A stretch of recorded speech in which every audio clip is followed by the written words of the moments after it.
My son Cade is smart. He's only 6 years old, halfway through the first grade, and has already begun reading books that even I struggled to get through. As a sharp kid, but he has some quirks. And listen, all kids have quirks. One thing I've learned as a relatively new father is that kids are weird. They talk to the walls, eat bugs, see things in the reflection that aren't there. You get the gist. Kids really do the darnedest things. But recently my son has reached a new level of oddity, one that is out of my jurisdiction as the oblivious goofball dad, who still makes hot dogs for every meal. I became a single parent after my wife passed a few years back. It's been impossibly difficult. I won't sugarcoat it. Being the sole caretaker of Cade has been the single hardest thing I've ever had to do next to attending my wife's funeral. Cade, though he was only 4 at the time, took his mother's passing hard. He would ask for her constantly, throwing wild fits, thrashing around like a fish out of water. And at any minor inconvenience, he would beg for his mother. I didn't know how to handle it. He'd often throw tantrums in public, wailing like a banshee in Home Depot as passersby would stare with judgment spilling out of their wide eyes. I felt utterly helpless. All I could do was attempt to calm him in a hushed tone, promising that Daddy was there to help him. But Daddy was not enough. Every child needs their mother. I remember wishing I had the funds to take Cade to see a child psychologist or at least a licensed medical professional. I work in construction and barely make enough to pay each month's rent, let alone provide health care for my poor son. Looking back now, I should have downsized so I could afford it. Cade's explosive fits continued until about a few months ago. These tantrums would occur every other day, if not daily. Then suddenly they dwindled to once a week. Then after another month, none at all. I was relieved, to say the least. It was a weight off my chest to avoid the pointed glares from strangers on the street as I'd haul a hysterical Cade into the car, practicing the patience I didn't know I had until fatherhood. But once Cade's meltdown ceased, a new issue presented itself, one that scared me far more than any tantrum I've seen him throw: imaginary friends. I know what you're thinking. Every kid has imaginary friends. And you're right. But Cade's imaginary friends were a little bit different. He called them the audience. It began one night during dinner when I had the bright idea to saute some spinach alongside boiling the usual hot dogs, in hopes Cade would get his greens in somehow. I scooped a heap onto his plate and placed it in front of him, beckoning him to try. "It's good," I said, feigning a smile. "Papa eats it to get big and strong." Cade looked at the plate, quizzically, looked at me, and looked back at the plate. He sat there for a while, staring the spinach down as if were the innards of an alien creature. He looked at me again as if I might be crazy, then pushed the plate away. "No, thank you." "Cade," I said warningly, my dad voice making an appearance. "You have to at least try it." Cade made a humming noise as if pondering this deeply, and began to stroke his chin. "I'm not sure," he had said finally. "Let me ask the audience." Cade turned to face a window next to the kitchen table. The window faced our backyard. Though dusk had long since departed the outside world, was dark as doom. My son, staring out into a window of nothingness, appeared as if he were simply looking at his reflection. The lights in the kitchen and the contrasting darkness outside created a mirror-esque effect. "What do you think?" There was deafening silence for a moment. I arched an eyebrow, waiting for the imaginary response from this mysterious audience. It was the first time I'd heard him mention them. I figured it was his new, foolproof method of avoiding any vegetable consumption that evening. After a moment too long, Cade turned back around to face me. "They said no." I scoffed and gestured to his plate once more. "I'm sure they did. Now, go on. Have a bite." "No, I can't. I'm not allowed," he said again. "Cade, knock it off. Please eat your spinach." "No, Daddy." They said no. I had assumed he would whine like he usually did when he didn't get his way. But this time his tone sounded different. Desperation clung to his voice, as if he were begging me to understand. I dropped a tea. I was too tired to fight him. He went to bed with a belly full of hot dogs unaccompanied by sautéed spinach. Unfortunately, the audience wasn't as easy to get rid of as a plate of boiled hot dogs. The following week, Cade's imaginary friends made an appearance once again. I was trying to get Cade in his pajamas for bedtime. The usual routine went: pajamas, teeth brushing, bedtime story, lights out. Always the same order. But tonight was different. Cade decided to brush his teeth before changing into his pajamas. "What about PJ's, buddy?" I asked him, curious about his change in routine. He had been doing this bedtime routine the same way since before my wife passed. I imagined the routine was comforting to him, reminding him of when my wife was still around, which is why it was so odd that he had decided to switch things up suddenly. "The audience told me to do it this way now," he replied with a mouth full of toothpaste froth. There they were. Again. The audience. A sudden curiosity crept into my mind. Why? Cade glanced at his open bedroom window quickly. "I don't know. They just did." A sudden chill ran down my spine. I hadn't remembered those curtains being open. Curtains are always closed before bedtime routine. I walked to the window and pulled them shut. After story time, when it was time for lights out, Cade refused to let me touch the light switch. "Dad, the audience wants the lights on." Cade cupped his tiny hands over the switch against his bedroom wall, creating a makeshift barrier, refusing to budge it. I rolled my eyes. "Nice try, Cade. But the audience doesn't get to decide the rules."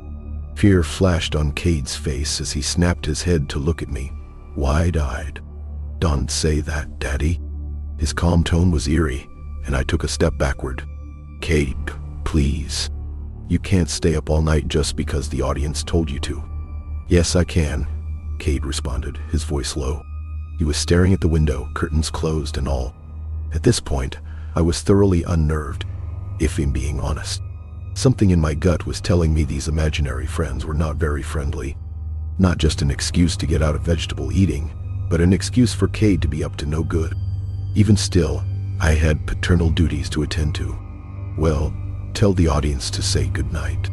I scooped Cade into my arms despite his pleas and tiny fists of rage.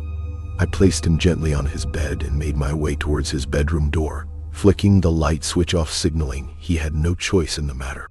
The lights in Cade's room remained on. I stopped in my tracks, spinning around, trying the switch once, twice, 3 times again. The lights didn't turn off. The switch must have been broken somehow, I thought. Despite my rational explanation for the phenomenon, the panic that began to bubble in my chest did not subside. "You're sleeping with me tonight." The next morning, the light switch started working again, and I was able to exhale the breath I hadn't realized I had been holding.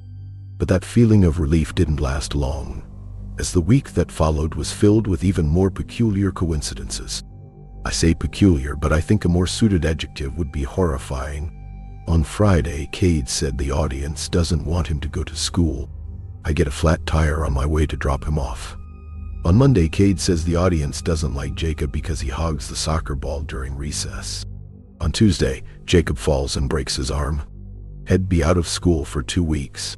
On Thursday, Cade says the audience doesn't like Mr. Teddy, Cade's favorite stuffed animal, anymore. Mr. Teddy's found slashed open from the belly up, fluffy guts spilling from his abdomen. I began having trouble deciphering whether this was Cade's new method of acting out, or if there was really some ominous force at play. I could ration each occurrence away by blaming Cade, but I knew in my soul that Cade wasn't that kind of kid. He was sensitive and bright. He was no teddy bear killer. The audience began to infiltrate my thoughts more than I would have liked it to. It was all Cade talked about, and more often than not, the audience would lead Cade down the path of destruction. Everything came to a head this past Saturday night while I used the bathroom, leaving Cade unattended in the living room watching an episode of his show. As I was washing my hands, I heard a loud crash, followed by a glass shattering. I ran to the living room and found Cade, looking guilty as ever, standing next to a wedding picture of my wife and me. Glass scattered across the hardwood floor, smashed to bits. My instinctual response was to make sure he wasn't hurt, which, thank God, he wasn't. But afterward, an inexplicable anger coursed through me. "Cade, why would you do something like that?" It wasn't me. It was them. The Audi. go to your room," I shouted, and Cade scurried up the stairs in tears. After a few minutes of feeling consumed with guilt, I started towards his room to apologize. I stood in front of the doorway for a moment, preparing myself for a long apology, when I heard Cade's voice. He was talking to himself in his room. Well, he was speaking to someone, but I heard no response. "But I don't want to do that," I heard him murmur. "I love my daddy." I walked into Cade's room the second I heard him referring to me, and he looked spooked, like I had caught him with his hand in the cookie jar. He was positioned by the window, kneeling, facing the blackness of the night beyond. I could have sworn I saw something moving by the window, a figure cloaked by the lightless sky. "Cade. I said slowly. "Who were you talking to in here?" Cade didn't respond. Instead, he got to his feet, arms hanging by his sides, and dramatically flopped onto his bed, face pressed into the mattress. This was Cade talk for "get the hell out of my room." Though I was still fixated on the window, exposed by the open curtains, I snapped out of my trance to focus on my priorities. "Cade," I say softly. "Daddy is very sorry for yelling." Cade let out a happy ache, but kept his face against the mattress, refusing to look at me. "Is there something you wanted to talk about? Maybe a reason why you're feeling sad?" I tried to coax it out of him, but he wouldn't budge. "It wasn't me," he had said, his voice muffled by the bedding. "It was them. You didn't break that picture of Mommy and I." "No, it was them." His voice cracked, and he lifted his face, tears spilling down his cheeks. "They're everywhere, Daddy. I don't like them anymore." "Who, Cade? Who is everywhere?" Cade was practically choking on his sobs now. "The audience. They told me that you don't like me anymore because Mommy died. They told me Mommy got sick and lost all her hair, and now she's in the ground." My chest seized up. "Cade, who told you that?" I had never told him his mother had gotten cancer. I rarely ever speak of her passing, for that matter. My wife and I had purposely sheltered him from the very end of her life, only allowing the happy memories to seep through the cracks of his memory. "They did. They told me to open all the curtains so they could get you, Daddy." As much as I hate to admit it, at that moment, I was terrified. I felt my heart rate spike as I watched my son, dripping in saliva and salty tears, imagining phantom arms reaching through the window sills and dragging us into a never-ending nothingness. "Sweetheart," I take a deep breath, attempting to steady my voice. "There's no such thing as the audience. They're imaginary. They're not going to get either of us. You're safe and sound here with me." I pulled him into a hug, squeezing him tightly, as if to show this audience they were not taking away my Cade. "They're real," I heard him whisper, his head buried in my shoulder. That night I lay with him in bed until he fell asleep. I was careful not to wake him as I kissed his rosy, tear-streaked cheeks goodnight, ensuring he was finally out. I felt at peace knowing he was tucked in bed, safe. I made my way downstairs to tidy up the kitchen, cleaning the pile of stray dishes left from dinner. I went over to the sink and began scrubbing. I had only gotten through maybe 3 or 4 when I saw something out of the corner of my eye. I froze instinctively, fixating on the pan in the sink, mid-scrub. There was something in the window. Something my intuition was screaming at me not to look at. It was peeking at me, rising slowly into my peripheral vision. I felt the hairs on my arms rise, a chill running through me. Something was right in front of me, standing in front of the window. I couldn't bring myself to look. If I'm being completely honest, I was scared shitless. I could feel it staring at me, its eyes burning into the top of my head. I was afraid that if I acknowledged it, it would truly and entirely exist. In my motionless trance, I felt them begin to appear. They were all around me. Their presences, one by one, being made known in front of every window of the house. This was their debut. I could feel each one in my bones, peering at first, then slowly rising in front of each open window in our home, until they had reached their full length. Then they were all around me, staring at me through a thin sheet of glass. It was only a matter of time. I couldn't move, aside from my shaking hands still clutching that bubble-soaked pan in the kitchen sink. All I could think about was my son. Cade was still upstairs.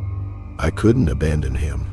These things had been tormenting him for weeks, and now was my chance to put a stop to it to protect him. I knew I had only one option at this point. I sprang into action, launching myself from the kitchen sink and racing to my son's room.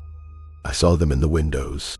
They didn't move, didn't even flinch, as I bounded up the stairs. They were colorless blurs as I ran past them, realizing then, and only then, that my house had far too many windows. I could make out some of their features, and honestly, I wish I hadn't. Their eyes bulged unnaturally, so wide you could see the whites of them from top to bottom, and their mouths gaped open like the scream painting, far too wide for any human caliber, as if they had unhinged their jaws. Their skin was moist and pale and hairless, with swollen heads and skinny necks, bone-thin bodies, gawking at me with that fixed expression, as if they were enthralled, captivated by the show. But there were no screams, none except for my own, of course. No sounds besides the thumping of my heart as it hammered into my chest. I nearly tore Cade's door off of his hinges, finding him sleeping peacefully in bed. That's where we've been for the past few hours, hiding under his covers, waiting for this nightmare to end. If it ever does. All I know is this: if your kid ever tells you they're talking to the audience, run.